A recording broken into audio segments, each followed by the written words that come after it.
Okay, I've recorded this intro like 4 or 5 times already. We're making beef stew, pot roast. Apparently a pot roast is different than a beef stew because the meat is smaller. We're making yummy, delicious, beefy pot roastness. Beef stew? Okay, we're making it. It's gonna be delicious. It's gonna be meaty. It is pouring rain right now in Texas, like pouring rain. I'm surprised my car has not floated away. But it's cold. I'm wearing a long sleeve and I keep doing this because this is like my coziness. Yeah, okay, let's get into it. I have an 11-ounce chuck eye here, so a little under a pound. I'm trying this new thing where I don't make crazy amounts of food that just end up with like 17 years of leftovers. So using less than a pound here, but we're also going to use a bunch of vegetables and stuff, so it's gonna be perfect. I'm just gonna trim a little bit of the fat off. I am, you guys know, building layers and layers upon flavor, so I'm gonna sear it, but some of this stuff is just like almost skin, so it's just not gonna melt down. So we're gonna cut them into like 1-inch chunks. Some are gonna be bigger and that's fine.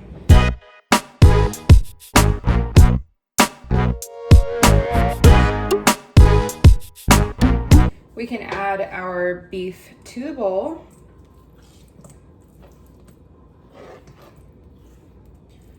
Flatten it out just a little bit. Then we can season with just some salt and black pepper. Our other seasonings are gonna come later.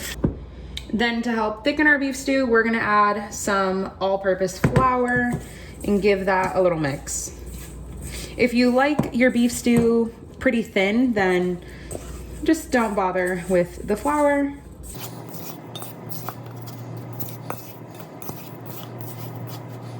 Moving on to our veggies, we're gonna chop some carrots. My favorite part of a beef stew is the carrots. I don't know what it is, they just soak up all of that juice. Oh, it's so good. But I do not like my carrots to be like pure mush. In the slow cooker, a lot of things turn to mush, but carrots are not one of the things that taste good. So we're gonna chop off the tops and the bottoms. Of course, save them to the side for your broth. Then we're gonna chop them in like shapes and sizes. Of course, these 2 carrots, definitely not the same size. So I'm gonna chop that into about a 1-inch chunk. Be careful, they roll. Yeah, that looks pretty good. If anything, chop it in half and we're gonna set it to the side in a bowl.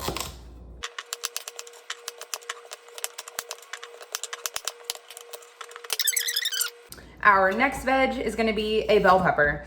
Mine is not looking that great, but it's completely fine, as I say with everything, because it's gonna be okay. Food tastes good. It doesn't always have to look super pretty. We're gonna remove all of these seeds. You know what? I'll come back. And we're back. Okay, so we're gonna give this a small chop. Now this, I kinda want it to melt into the beef stew, so this veggie will actually be added in.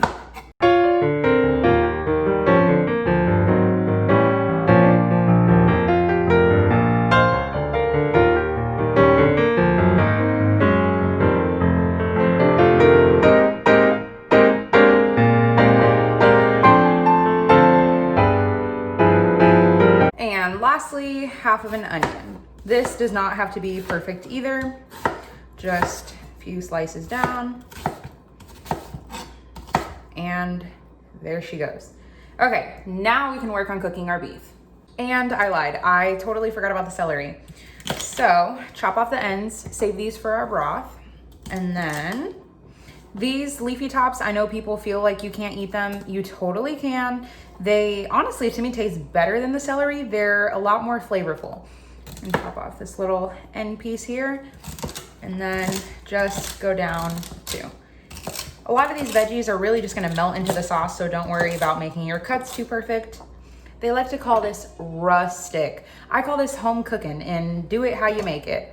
Okay, now we can go on to our beef.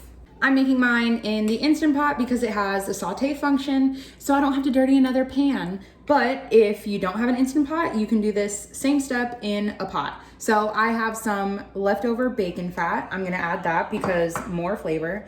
If I could get it off of there.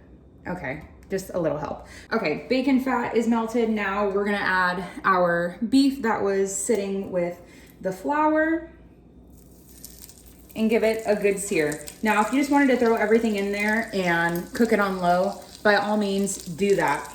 It smells good. And we're gonna try to get this in a flat layer. Notice I said try. And we're gonna try not to mess with it too much. I know I'm totally messing with it.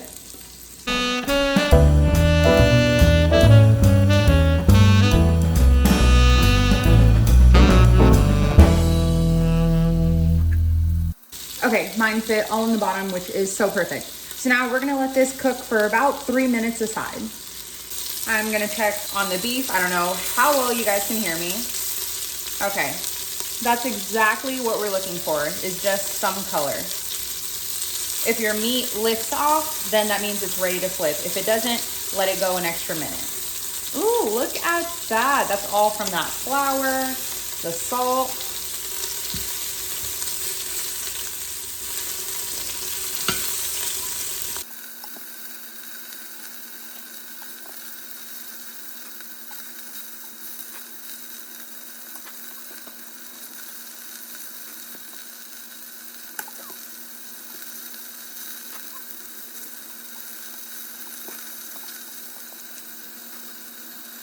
Beef is now ready to come out. If you wanted to use a slotted spoon, you could. But like I said, why make more dishes? Woo! I'm getting splattered with this grease.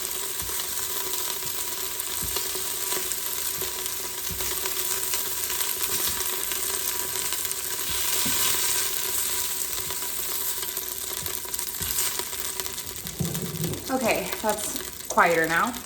With the leftover grease that's in here, can you guys see that? Yeah. With the leftover grease from the beef and the bacon fat, then we can add our veg. That was our bell pepper, our celery, and the onion.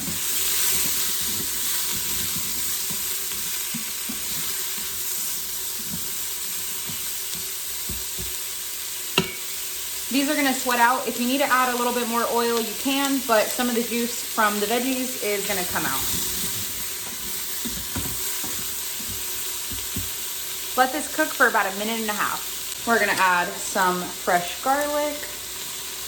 That looks like absolutely nothing on camera.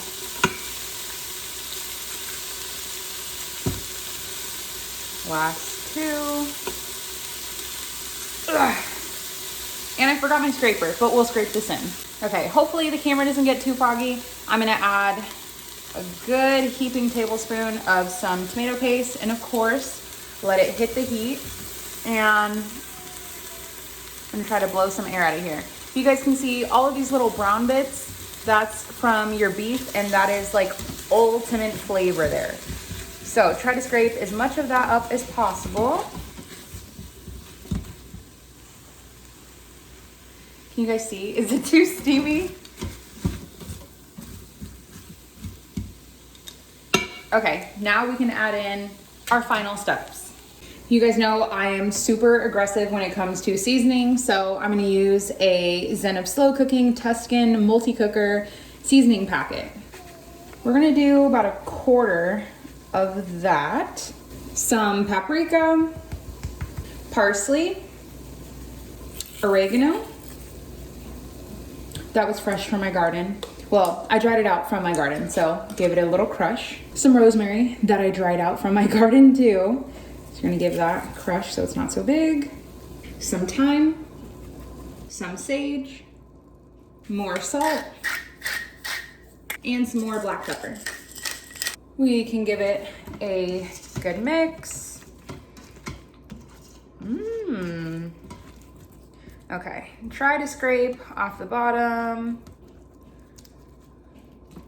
Then add our beef in along with all of the juices. I don't know if you guys, yep, it looks like blood, but I promise it's not. It's what happens when the juice is released. Scrape all of that. And then give that a mix so it coats in there. Now, we're gonna add our liquid. Whenever it comes to slow cooking, there always has to be some type of liquid, but I like mine to kind of braise in liquid. I don't like it just swimming in it like a soup. So we're gonna add a little bit less than I think I'll need. Then we're gonna take half of a container. This is 16.9 ounces of the Smart Chicken Organic Mushroom Chicken Bone Broth. Oh, doesn't fit under my cabinet, okay. Now, you can always add more, but it's gonna come off with some of its own juice. Okay, maybe a little bit more. That is perfect. Now we're gonna scrape down the sides just to make sure everything is good. I'm so sorry for the sniffles. I promise I don't have the Rona.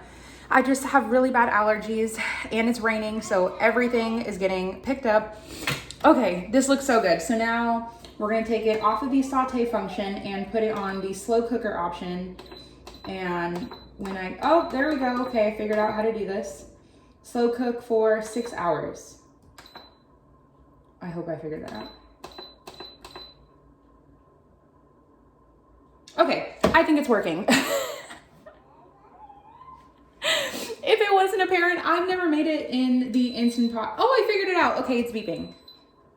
Okay, but yeah, I've never made it in the Instant Pot before on like the slow cooker function. I've made it quickly in the Instant Pot, but okay, enough blabbing. I'm gonna put the lid on this and we're gonna let it cook on low or normal is what it says here for 6 hours.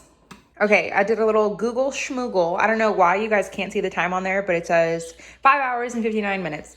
But I did a little Google schmoogle and it says venting should be on because or else that's pressure cooking. So, okay, see you in 5 hours and 59 minutes.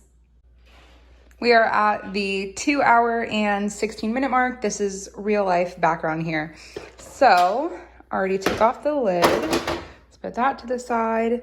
It looks and smells really, really good. Of course, still not done, but now we can toss in our carrots. Remember, if you like mushy carrots, then you can leave them just like that. I'm gonna leave them just sitting on top so they almost kind of steam and some of them get the juice because ain't nobody like no mush. And we'll let this continue cooking for the 2 hours. We are all done now. For some reason, my flash came up, but the carrots are super soft. Meat is, what is with the steam? Meat is super, super tender. And now you can serve with anything you want. I'm gonna do a side of broccoli, but you could do any type of pasta, rice, noodles, whatever you got.